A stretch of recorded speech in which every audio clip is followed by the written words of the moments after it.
नों ओइदिनखालि जौ फेयाखैमोनबा आदा अन्थनिखौबो नों आदा अन्थनिखौ लोगो हमनायावबो नों बिदि बुंनाङामोन आरोना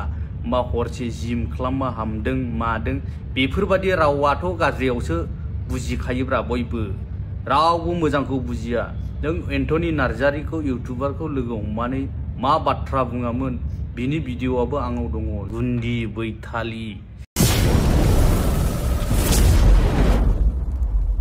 हेलो लोगोफोर भिडिअखौथ' माने थाम्बनेल आरो टाइटेल आरो इन्ट्र नायनानै एसेब्लाबो मिथिखाबाय आरोना दिनैनि भिडिअ मानि सायाव जागोन आरो बयबोथ' माने मैदेर वाइटि इउटुबारखौथ' माने बयबो सिनायखायो आरोना बिनि सायावनो मोनसे सोमदोन लाहारीजों माने मोनसे कमेन्टआव एसे दावराव जालायदोंमोन आरोना बिदिनो माने दा माने सोमदोन लाहारीया माने मोनसे रिप्लाइ भिडिअ आपलोड होदों आरोना माने फेसबुकआव बिनिनो माने मोनसे आपडेट भिडिअ लाना फैदों आरोना भिडिअखौ होनायनि सिगांनो माने आं माने बे दा जायनिफ्राय आं बे भिडिअखौ माने स्क्रिनशट बा माबा भिडिअखौ लादों डाउनलड खालामनानै बिनिसिम माने सिगाङावनो माने निमाहा बिनाय थाग्रोखाबाय आरोना माने मैदेर वाइटि इउटुबारखौथ' बयबो सिनायखायो आरोना माने बे दाखालिसो माने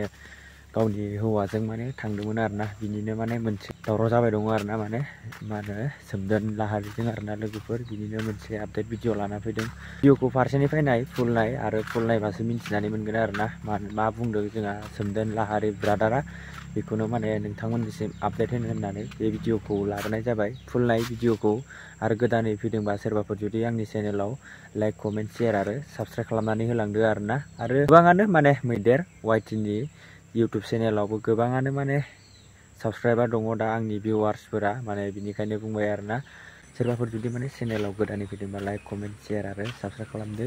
आरो नैबे भिडिअखौ नायनानै लादो बाथ्राखौ जुदि आंनि फंबायफोरा हिनजाव लाबो नुगोन खिन्थु जोंहा बिदि नङा दे रावबो बिदि नङा जोंहा फंबायफोरा रावबो न'खराव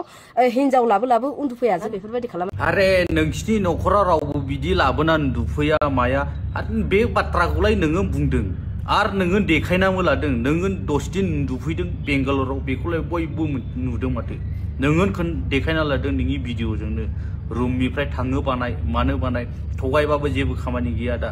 सोर साबैसे बेंटलनि मानसि नायदों आरोना बे भिडिअखौ पुरा शेयार खालाम मैदेर बुरैनिसिम नुहैदों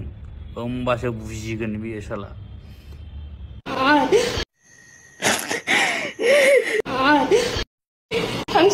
सप्तासे थाबाय आं बे रुमाव 10 दिन थायो गुड इभिनिं गाइस लोगोफोर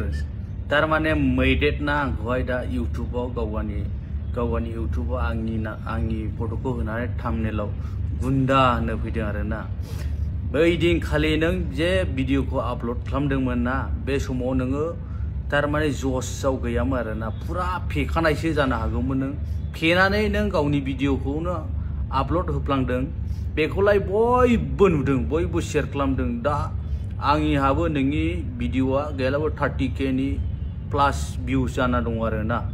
नों आंखौ दिनैहाय आंनाव सोङा हवागोरा नों आंखौ दिनै गुन्दा होननो फैदों आरोना नों नाय नोंनि भिडिअआव मोनबैसे दं नोंनिहा सोर कमेन्ट हरो नाथाय आं नोंखौ दिनैसो नायदों नोंनि भिडिअखौ आं दिनैसो नायदों नोंखौ मालाबाबो कमेन्टबो होफेराखै आं दिनैसो आं नोङो कमेन्ट हरदों जुदि नों ओइदिनखालि जौ फेयाखैमोनबा आदा अन्थनिखौ लोगो हमनायावबो नों बिदि बुंनाङामोन आरोना मा हरसे जिम खालामना हामदों मादों बेफोरबादि रावाथ' गाज्रियावसो बुजिखायोब्रा बयबो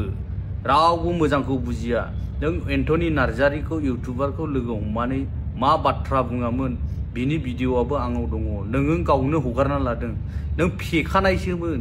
आखानो नों भिडिअखौहाय हगारफ्लांना लादोंमोन आरोना बोरायजों थानाय 10 दिन रुमाव थानाय बेफोरलाय नोंनि बाथ्राजों बुंना लानाय नोंनि खुगाजों बुंना लानाय बेखौलाय नों दा दावराव जानानैलाय मा लाब आरो सासे मालाय कलेज फरायफुनाय सिख्लानि लाइफमाखौ नों बरबाद होनो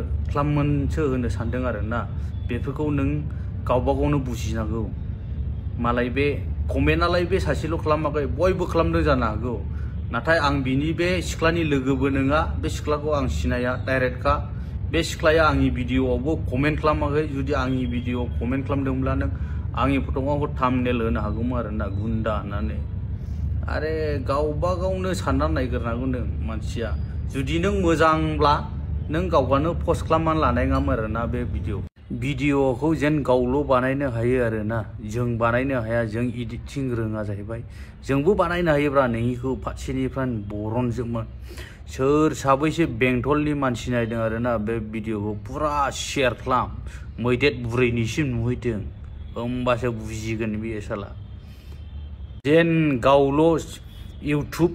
फेसबुकआव जावनो हायो जाहैबाय मालायफ्राखौहाय गाज्रि गाज्रि बाथ्रा आंजों जावनो हाया नामा साला माबानि गोरोंलै बे मालायफोरखौ बा बखिनाया डेन्जार गुन्दि बैथालि माबा माबि बा जों जावला मोदोमाव नांहैयो आरोना एसे भिउस बारा फैनायखाय भिउस जानायखाय मेगन सालायबाय नामा नोंलाय आरे आंनि फलोवार्स गैयाब्रा होमबाबो भिउसआ गोगोम थाङो बेखौ मेगन सालायबाय नामा नोंलाय आरो आं दिनैनिफ्राय नोंनि भिडिअ लाबोफिननाय जानाय नङा आरोना आं नोंखौ जेबो सानाखै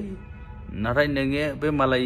सिख्लाखौहाय बरबाद खालामनो होनो साननाया गाज्रि जादों आरोना मालाय फरायफुनायखौ नि लाइफआवहाय हाबनो नाङामोन आरोना कमेन्टआलाय बयबो होदों बे सासेल'सो होआखै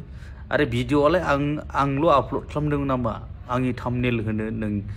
नोंनि माबायाव इउटुबावहाय फाग्ला बयबो शेयार खालामदों माथो होस बे आपडेट भिडिअआ बेखिनियानोमोन आरोना माने जोंहा नैबे मैदेर वाइटिनि आपडेट मा बुंखो जोंहा मैदेर वाइटिखौ माने जोंहा